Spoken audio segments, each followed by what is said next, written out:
What's up, guys? My name's Steve. We're going to talk all today about sourcing items, selling items on eBay, how to make money, how to do this, how to source items from secondary markets, starting out, where do I buy my items from, inventory, taking time and investing and stuff. Oh, there's a lot of topics. Let's calm it down for a bit. We're going to go through all of them. If you don't know who I am, my name's Steve. I've been buying and selling on eBay for like a very long time. I've sold a lot of items, and I'm here to help beginners and not just beginners, people in general, to sell items on eBay, sell things out of their collection, build a little bit more inventory, make their collections cheaper, and then overall enjoy what they do in their hobbies. It's not just about trading cards. It's not just about plushies. It's not just about whiteboard collecting. It is everything, okay? So this is general advice. It is not targeted towards trading card people. To start off, when you sell items, there's a fee. There's a fee on eBay. There's a fee if you use PayPal. In person with cash, there's no real fee, so it's pretty good there. But in general, the items are lower when you're selling in person. But most of my advice in this video is going to be given to people who will sell on eBay, as that is my main avenue. That's what I have the most experience with. And we were going to be using eBay as the first example. So before we even talk about sourcing items, before we even talk about where I buy all my stuff from, before we even get into that, we need to understand fees. Fees are super important. Fees are really important. eBay fees in general are 10 to 15% depending on a lot of things, depending on the size of your store, if you pay for a subscription, which category you place your item in, all these other things. I like to do, when I buy something, I really like to just put a 15% fee on the item, just so I can get in my mind, okay, 15% fee straight away, take that off, is it profitable, work it all that way. Because, you know, usually you promote on eBay, another 2% here and there. 15% is a super healthy amount. If yours are less, you can definitely like put less in your mind. But I use 15% and then usually 30 cents extra for the eBay fee. On more expensive items, it doesn't matter. But when I'm buying and selling stuff that's like $1 to $10, that 30 cents is like a really large amount. So we have a little bit of an example here. So you sold an item for $10. Okay, follow me here. $10 you sold it for. The buyer pays $4 paid shipping. So the buyer paid $14 for the item. We'll break down the fees here. 15% of $14 because eBay charges fees on postage as well. It's not just for the item. So if they paid $4 in shipping, you have to make sure that you're paying 15% less than $4 for your own personal shipping. So in this example, we paid $3.40 to ship the item, but the buyer has to pay $4 to even cover the $3.40. If we only charge $3.40, we're only going to get like $3 something. And we're not going to get our full $3.40 postage, and we're going to lose a bit of money there. So I use the exact amount of shipping for this example. So 15%, $2.10, plus the eBay fee, $2.40, plus we paid $3.40 to actually ship the item. It's a $5.80 fee, and we sold an item for $10 with $4 paid shipping. And that's just, it can be any amount. You just work out how much shipping costs for you, for your items. It could be $20, it could be $100, it could be $1 if you have a stamped envelope with no tracking. You work it out for how much it costs for you, for your item. But we sell an item for $10, and with $4 paid shipping, we paid $3.40 to ship it. $8.20 is how much we're left over with. So that's a really good way to just calculate it all. If I were you, maybe go into Excel, build a little bit of a sheet, just so every time you find an item, you can just easily put the price of the item in, how much you could theoretically sell it for, how much you'll get back for it. It's super simple. I use sheets all the time. I use all that stuff just to easily calculate in my head, but it's really good just to get the calculations down. Because when you're an eBay seller, you're going to go through like potentially hundreds of thousands of items per year to potentially buy, to sell, to make a profit. So you want to be like getting this calculation like down really good in your mind, because you're going to be like, okay, that's that $10, that's an $8. And so eventually you'll come to realize that like $10 has a certain amount that you get back, $20 has a certain amount that you get back, $30, $50, and then you'll learn those numbers for yourself. So if I find a $5 item that I pay $5 for, I'm like, all right, if I sell that for $10 on eBay plus paid shipping, I'm going to get $8, $8.20, you know, I'm going to get that every single time. So it's like when I see $5 odd items that I might be able to sell for $10, double my money theoretically, but I actually only make a pretty hefty amount. If I sell it for 10 and I've only paid 5 and I get $8.20, that's a pretty good margin. What is that, like 60% or something? That's really good. So all this other stuff And then at the end here, factor in getting to the post office. Also really important. Some people walk. I walk to my post office. Theoretically free. Sometimes I buy a sausage roll while I'm there, so it actually costs me a little bit when I go to the post office, and maybe a jam donut every third day. So factor in getting to the post office as well. If you got to drive, if you got to pay someone to get there, those things are important as well. Also, when we're buying items, there's a few things we got to think about. We have to pay shipping as well. If it's a $10 item and the seller has paid shipping as well, and we have to pay them shipping, we need to understand, okay, that. And then maybe you're buying internationally and there's taxes, or your state taxes, or there's like taxes all around the world. There's taxes everywhere. Taxes. You got to understand, you got to factor these two things in. And if you're buying from some place it's a little bit sketchy, you're buying on someone that you don't really know or trust, there's also buying risk. There is a very good chance that all this goes up in the air and the item that you bought never comes if you don't buy on like eBay or these other stores. They're on the back. I'll explain them a little bit, but yeah, remember, selling fees, buying risk, and all these other things. This is pretty much step one of fees when it comes to selling and sourcing items. Next step. You see that? All right, you can see that. That's pretty good. Secondary market. This is really close. All right. This is a lot more trading card sort of simulator. Like, this is more advice for trading cards, but this is places you can buy trading cards from on the secondary market. At the top here, I have like super safe places where generally most transactions are going to work out the way you want them to. Buying from eBay, even if the item doesn't come, even if it's a completely different item, you can lodge a claim. You can usually get a refund 99.9% of the time. I've never really heard of anyone getting scammed buying on eBay, unless you're not very proactive and you wait like 2 months to lodge your claim, or your item doesn't get a tracking update for 2 months and you never notice anything, and then you put your claim in and then eBay declines it. Well, it's been too long. Those things can definitely happen. But Troll and Toad, really good store. I don't even want to know how many cards I bought from Troll and Toad, but I love Troll and Toad. They got a huge selection. They're a huge store. Sometimes their prices don't update in time. I buy all the time from Troll and Toad. TCG Player, another great place to buy from when you're buying singles. Sometimes you can pick up singles for cheaper than what they sell for on eBay, just because there's a lot more competition on TCG Player and the way it's all laid out. Great place for single cards. In person, you go to events. There's heaps in America. There's a few in Australia. I'm not sure of the ones in Europe or whatever, but if you know of like card stores or any sort of hobby shops or comic stores or anything like that, anything you're interested in, there'll be a shop that represents that. You'll be able to go there and maybe pick up a potential deal.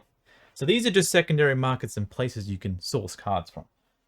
This bottom, the blue line, this is kind of like the ocean, right? You're on top, you're treading water, you're safe. Underneath the blue line is when shit can go really bad. So Facebook, Instagram, Craigslist, this is an American website. Gumtree, I think UK and Australia has Gumtree. Mercari, US and Japan. And then Marketplace, that's like Facebook Marketplace. But Facebook Marketplace and Facebook groups are completely different things. So Facebook groups are down here, and then you just go search your area. So let me talk about each one of these at a time. Facebook is amazing. The amount of deals I've done on Facebook buying items is like mind-blowing. To this day, even to the point where I am now, where, you know, I don't need to buy as much as I might have used to, or maybe I'm like living off older inventory that's kind of matured. I'm buying off Facebook all the time. I'm on Facebook almost every day, maybe even multiple hours. I waste a lot of time there, to be honest, but it does pay off. And I do search certain groups, and I do certain keywords just to look for. You know, if you're looking for some Charizards, search Charizard. Looking for some Pikachus, search Pikachus. It's not that hard. It just takes time. Instagram is a little bit worse for searching, because, you know, many things aren't available as easy, accessible as they are on Facebook. Posts don't really last that long. There's no real big communities. But I suggest always making an Instagram account if you're going to start being a seller. Follow other people that do what you do. Maybe you can snag some deals off them. Maybe you can find what I've done for the longest time is I know other sellers that have sold cards for a very long time. And I just go, hey, you got a whole bunch of cards you want to sell me at a discounted rate that you don't want to deal with. I'll deal with them. I'll put the work in and I can get the profit. And they say, yeah, that's sure. They sell me cards at 70% market rate. I put all the effort into listing them as $1 to $10 singles, and I get a profit. I mean, I feel like that's pretty fair. It's fair for everyone, but it never would have happened if I don't like say, hey, I want to buy the cards. So Instagram is a great place. And it's not just like a take. It's not like a take place where like, hey, can you give me deals? Hey, can you give me deals? And it's like, you have to join be a part of it, like people's posts, comment, be a part of like the actual like community is not the right word, but like the thing that you like. Not just like make an account, don't post anything about what you like. Just be someone that messages people going, hey, can I have a deal? Hey, can I have a deal? Because that's really annoying. And it's pretty obvious when you are like that. So don't try to do that. Craigslist and Gumtree and Mercari are just like secondary websites that you can just buy stuff. Kind of like Facebook Marketplace. You're probably more familiar with those. Where there's no real buyer protections and there's no real like... I think Mercari might have buyer protections. Never used that before. Mercari US. But they're more just like people selling their old items. This is where you can get stuff that's like a little bit more riskier because it's just like a random person selling the item, but the payoff could be greater theoretically. And you can sometimes buy items in larger lots. Theoretically. I mean, that's what we all dream of, right? And then Facebook groups is where, you know, you just search your area. I'm in Queensland, Australia. I'm in a bunch of Queensland Pokemon groups. I'm in a bunch of Australian Pokemon groups. And that's pretty good. If you're in Europe, or whichever country you're in, if you're whatever state you're in the US, search those things. It's cheaper shipping. People, maybe they meet up in person. Get used to knowing people. Get used to talking to people. That's how a good item sourcer can also communicate well without being a me, need, take kind of person. So we just kind of explained the whole making money and then secondary markets to buy from. I highly suggest using these. If there's any in your country that you've used and you have been successful with, put them down in the comments. I know people are like, I'll never share my sources. And it's just like, you do you, or whatever. I'm all about trying to help other people. So I don't really care. But whatever floats your boat. All right, let's get to the next step. What are we going to talk about now? We're going to talk about actual sourcing items. I'm going to use this spray bottle because this is... I actually... wrote this up last week and it's been a while since I've kind of looked at it, and I think this is going to work. There we go. Oh, here we go. So I hope your day is doing well. I hope you enjoy this video. Let me know in the comments if you like this kind of stuff. I don't mind doing more stuff like this. Like I said, I've been selling online for a long time. My life's pretty much changed from like being an online seller. The amount of people that have supported me over the years has been insane, so I'm just trying to give that back. Let's talk about actually sourcing items. This is hard. Like, this is like not an easy topic to be like, you know you know what I mean? Like, I hope that's explained in a way that I can kind of like, when it comes to actually buying items that will make you money, it's super hard. And as someone who's been doing this for like 7 to 8 years seriously, it's not easy. You will spend a lot of time not getting anything. But let's talk about it for now. So let's write this here.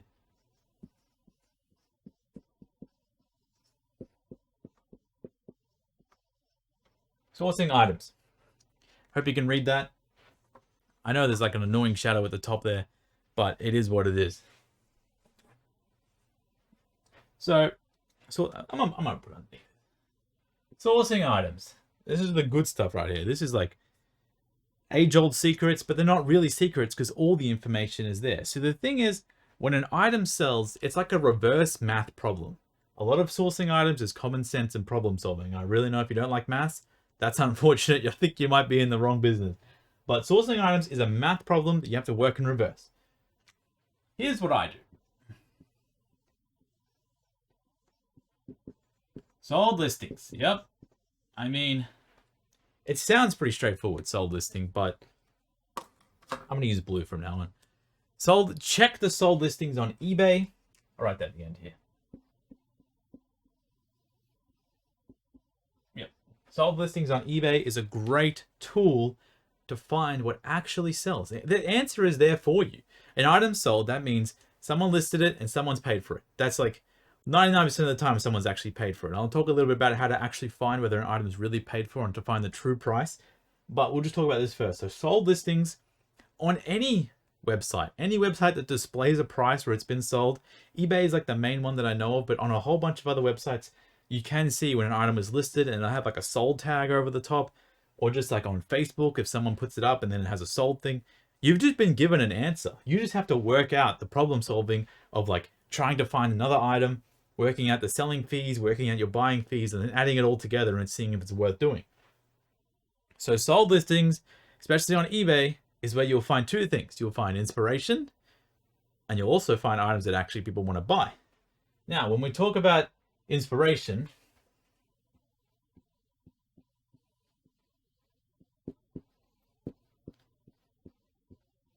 let's talk about sell what you love. You know, like I said, my name's Steve. I'm a Pokemon trading card seller. I love Pokemon trading cards. I feel like that's pretty obvious by now to most people because there's millions of trading cards in this room. Not $1 million worth, millions of trading cards. But sell what you love. It's not that difficult to fully understand, but a lot of people, they don't want to part with. I have so many cards in my collection that I've kept for the longest time. I'm not going to sell those. Those are mine. I love those. But I know what I paid for them, and I kind of know what they're worth. So I already have information on something that I personally bought. So if I bought it, someone else might like it. There's 7 billion people, maybe even 8 billion people now. There's a lot of people in this world. But sell what you love. So first off, when you first start selling, if you also like trading cards, it doesn't matter what type. It could be Magic the Gathering. It could be Flesh and Blood. Could be Yu-Gi-Oh cards. I like Yu-Gi-Oh too. It could be Pokemon cards. It could be plushies. It could be all these things. You should dabble in the markets that you'd actually enjoy. You like sports cards. You like I said, plushies. I highly suggest just being a part of the things you actually enjoy. If you like golf, maybe go to some secondhand stores. Try to find some secondhand clubs, or a little bit hard to ship, but like secondhand golf balls. Maybe people buy golf balls in bulk. I'm not too sure. I don't do those things. But you need to be interested in the thing that you're selling. Otherwise, you're just going to lose interest. Plus, searching for those items is going to feel like a chore because you don't have any knowledge. Like me personally, I just need to drink some water.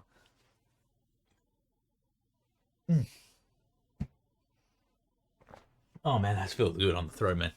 My throat was feeling really bad before I did this video, so hopefully it doesn't sound too bad. Me personally, I wouldn't try to sell Beanie Babies because I have no idea about Beanie Babies. I don't even know. Like, I wouldn't try to go online and sell Beanie Babies. I wouldn't try to go online and start selling like NBA cards because I know nothing about the NBA card market. I have no interest in it. I have nothing attached to it. Pokemon, I really enjoy Pokemon. I can buy and sell anything Pokemon because I actually am interested in it. So first off, when you want to start sourcing items, buy stuff that you already like. So in case it goes wrong, in case it takes a while to sell, you can still kind of enjoy it for a while. So that's a really good place to start. All right, we talked about the sold listings first. On eBay, sometimes the price isn't absolutely accurate. I'm going to put a word up here and then explain that word. That's usually what we do. But this word is Terapeak. And I don't have a video at the moment, but hopefully eventually I'll have a video explaining Terapeak and how to use it. Terapeak is eBay's research sold listings algorithm robot, and it's amazing. You can type in anything you want, and the last 2 years of data of items that sold on eBay, something in my eye randomly, items that sold on eBay over anywhere in the world. Do you understand? Anywhere in the world. My microphone's up there. So you can search anything and to see what it actually sold for and if it actually gets paid for. There's some items that come up in sold listings that you might think, hey, there's no way they got paid for. You put the same title into Terapeak. If it's not there, it didn't get paid for. It's fact. There's no like, it's are times that people buy stuff and then they get refunds and it's going to come up in Terapeak. But like, Terapeak is actually crazy, the fact that it's free. It used to not be free. That's how good it is. And now it is free. So I highly suggest just going onto the Terapeak. It's in the research tab on your eBay page and just having a look, typing in something you're interested in, see how many sell, see how much sells, whatever you want. I can't even explain like the magnitude of Terapeak. And if you're in a certain country, you can type in, or you can select from the drop down in the top right. There's eBay UK, eBay Canada, ebay.com, eBay Australia. You can actually search on your website how much that item actually sells for and how often, and you have all the knowledge. It tells you. It'll show you like the best-selling listings, so then you can copy off those best-selling listings as well. If you do eventually find the same item, it'll explain everything to you and how to make the titles and everything like that. Terapeak's super crazy. We'll have a video on eventually. Probably not at the moment, but in the future, if you do see this video 3, 6, 12 months in the trip down the track, I'll hopefully have one by then. All right, we talked about common sense and problem solving. This is when sourcing items becomes pretty a pretty dark term when it comes to sourcing items. There are a lot of people, just like on the websites that I mentioned before, the ones at the top are pretty good. Apart from eBay, sometimes not that great, because there are a lot of people on eBay like take advantage of people, and it's not great, but you could usually get your money back if you realize in time. But common sense is like super, super hard. There are people who their main objective is to sell to people who think they're getting something that's too good to be true. And it's really toxic, and it's one of the most popular things I've ever seen at the moment.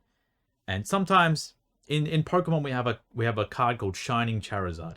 And the Shining Charizard is a card from 20 years ago, and it's worth $500 to $1,000 even if it's damaged. Like, it's a really expensive card because it's a Charizard card and he's looking really cool and it's super rare and hard to get. And what people do is they get fake Shining Charizards and they put them in a collection from a faraway picture where they have the Shining Charizard in the picture, and people will buy the listing thinking they're getting a real Shining Charizard because they'll put it around other cards from the same sort of era that are a lot cheaper, and maybe overall the items go for a lot cheaper, but the person buying it doesn't realize that Shining Charizard is fake. And that's one of the most common scams I see at the moment, even on eBay, even on anywhere, Facebook, Mercari, everything. People do these kind of scams to take advantage of people who just want to source items so they can buy them, maybe for themselves or for resale or something like that. And their main job, that's actually their job, is to take advantage of people who just want to, you know, participate in buying items for the collection or participate in buying to resell. I don't think there's a problem with either, but you have to use common sense and a little bit of problem solving. Just to be like, okay, why would they put that card in there? And why would they put that? And maybe in sports, they do the same thing. Maybe in any sort of category. I'm sure there's scammers in every category. So problem solving, you got to watch out for scams. That's the best I can do. I'm always here on Instagram. It's down the bottom somewhere on my Instagram. If you message me a listing, it doesn't matter what category it's on. I'll do a little bit of research. If I can spend 5 to 10 seconds saving you some money from not getting scammed, I feel like that's worth it, right? So I'll do my best to help you out. Don't make the purchase and then come afterwards and be like, Steve, I messed up. I did get scammed. What do I do? Let's work on it before it happens so we don't get sad. All right. Oh, that's a lot of talking. We can get through this together. So the second part of sourcing is, what do you source? What do I source as a brand new person? What do I do, Steve? I just want to check if I'm actually recording, because I'm not sure if I even pressed the button. All right, I think I am recording. Let's keep this in so you know I'm a real person. All right. Let's focus on this. Let's focus on selling items for $10 or less when you're a brand new seller. It can go a little bit more. Don't be like, oh, that's like a $12 item listed on eBay. I'm not going to touch it because Steve said $10 or less. But overall, let's focus on selling cheap items and let's build some habits. When it comes to sourcing items, let's build some habits of getting the items in, sorting them out, listing them for sale. And then most items on eBay sell for like $1 to $20. That's like the most popular range, $1 to $20. Over that, it's kind of a little bit hard, but underneath that, it's like extremely easy to sell items that are really cheap, because everyone just wants to buy something cheap, and some people just want to get something in the mail that just feels good. So $10 or less is what I want you to focus on. Sorry for the hiccups. If you're a brand new seller. Because what happens is, it'll make you feel good if you actually sell something. If you're trying to find, like, let's say in the first week of your fresh sourcing, and you're trying to find that one holy grail item that's listed for like $100, and maybe you can sell it for $200. Hey, that might be good, but it's not really repeatable. And it's not, I don't want to use the word, but it's not really a business. It's not really a business to find something that has luck involved. When a business is when you can find something and then repeat it over and over again. So like Coca-Cola, when they sell Coke, it's just Coke every time. Coca-Cola every time. It's not just like, they don't just randomly throw ingredients in, and sometimes it tastes good, sometimes it tastes like shit. You know what I mean? It's just like they're doing the same thing over and over again. And I'm not saying that you got to be Coca-Cola. I'm just saying, when you're starting out, you want to start with cheaper stuff. Don't make that much money. $1 to $5. I mean, even if you make $5 profit on a $10 item, that's insane. That's really good. You want to make like $1 to $2 just so you can ingrain listing, shipping, becoming like self-aware and like working on your own personal time to get the stuff up, get it organized. You'll get better and better a lot faster than someone who tries to chase the dragon and chase the holy grails of items. Just remember, while you're doing this, you're searching personally. Because for me, all I do is search for cheaper stuff to buy that I can sell in mass amounts that are repeatable. That's all I've done. That's all I've done for 8 years, and it's done pretty well for me. Maybe this is all just my advice, by the way. You don't have to follow my advice. You don't have to do what I do. But this is what I do. Because eventually, you will find good items.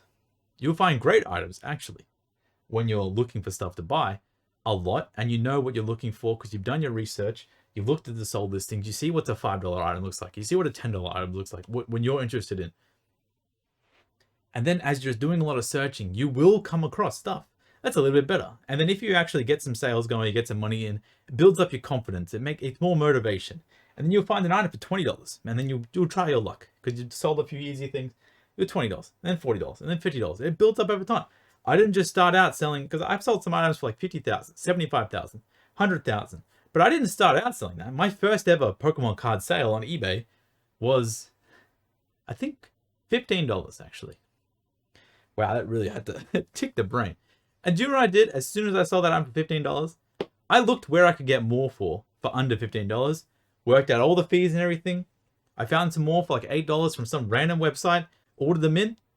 That's it. No, actually, it wasn't a random website. I actually bought them from Troll and Toad, to be honest, 8 years ago, 7 years ago. Base set Venusaur, that's what it was. But that's a topic for another day.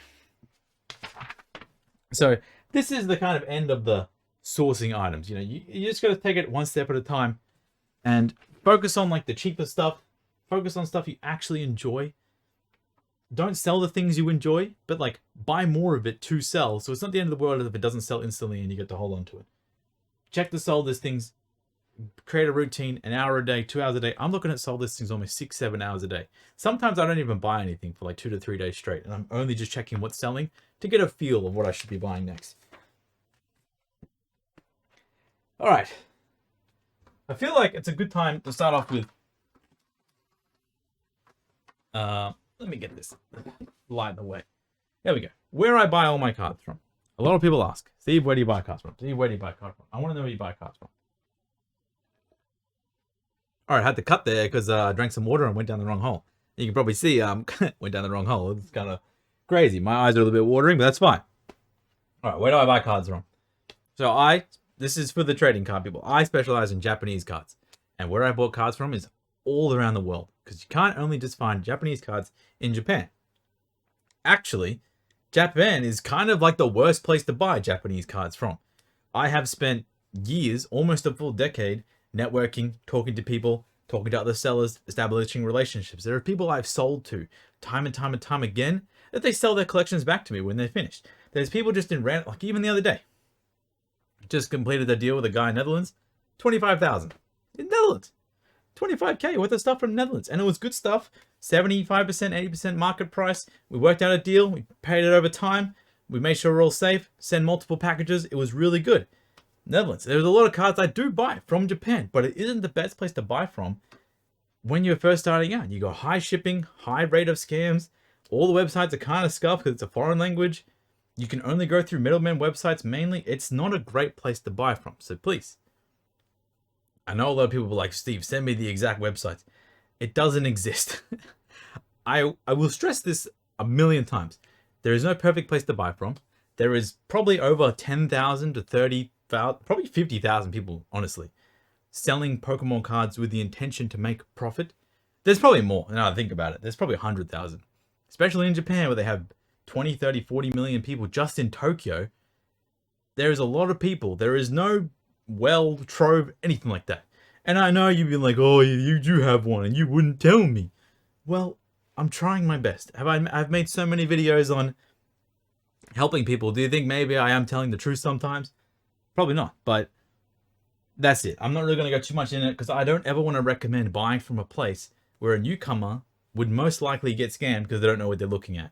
Eventually, once you get a little bit more experienced trying to find things locally, whatever. But look, and also, English cards sell 99% more on eBay.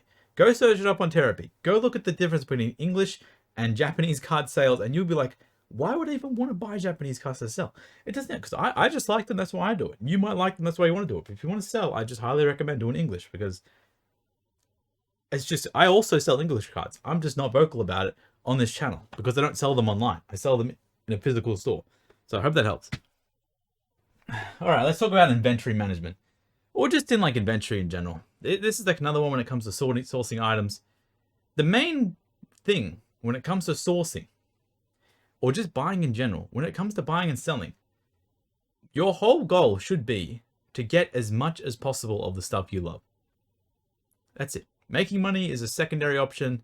And they might sound really stupid, they might sound really dumb, and there might be some guy be like, "But Steve, you sell lots of items and you make lots of money."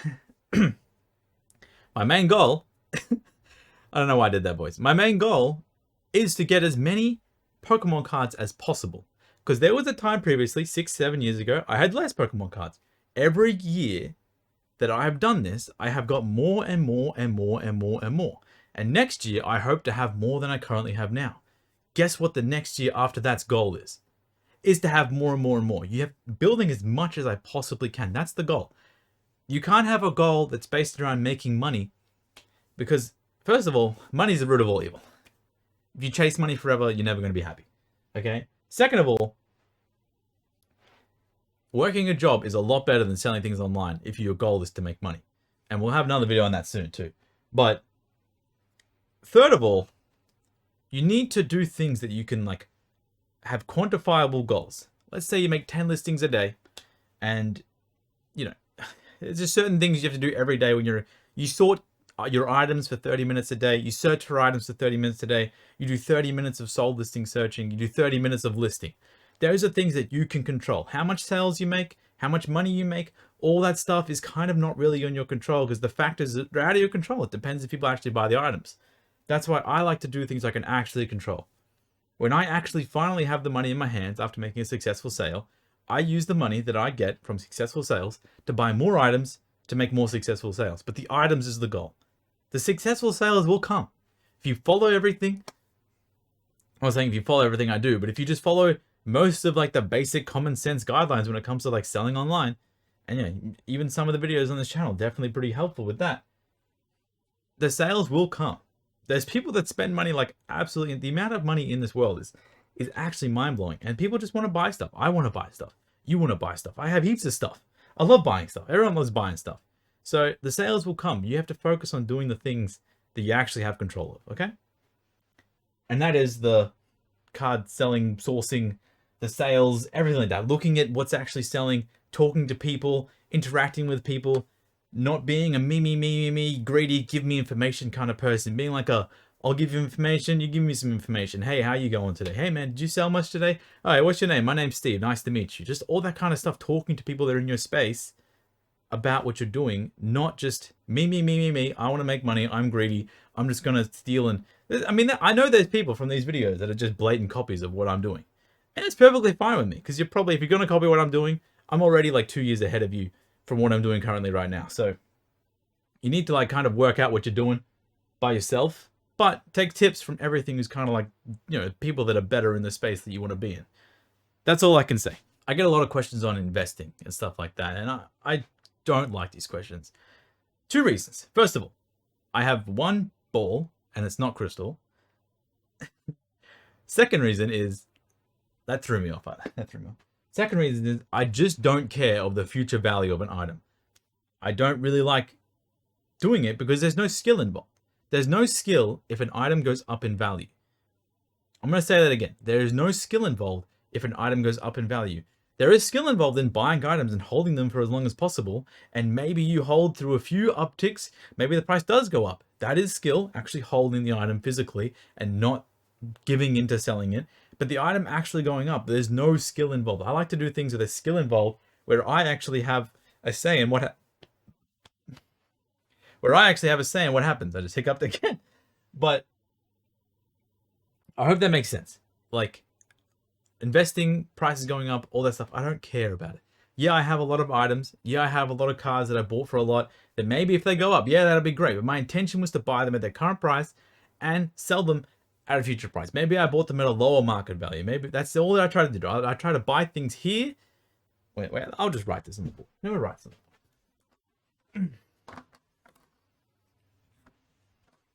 Where are we? Okay. Get rid of this. And this is the line. That's a pretty good line. That's the market price line. I'm trying to buy things that scatter all between underneath here. This is market value. So MV for market value. I'm trying to sell things just slightly above here. You know, to have good quality listings, have good quality customer service, have good quality everything. I'm trying to be a seller that has items that are attractive for people to buy in this area. All this stuff here. And then as a buyer, I'm looking for items that people want to put less effort into. You know, big lots of items, collections, stuff that people don't want. Maybe unused junk. I'll put the effort in and I can buy it for this. Because those people, they don't want to have stores. They don't want to have customer service. They don't want to build the listings.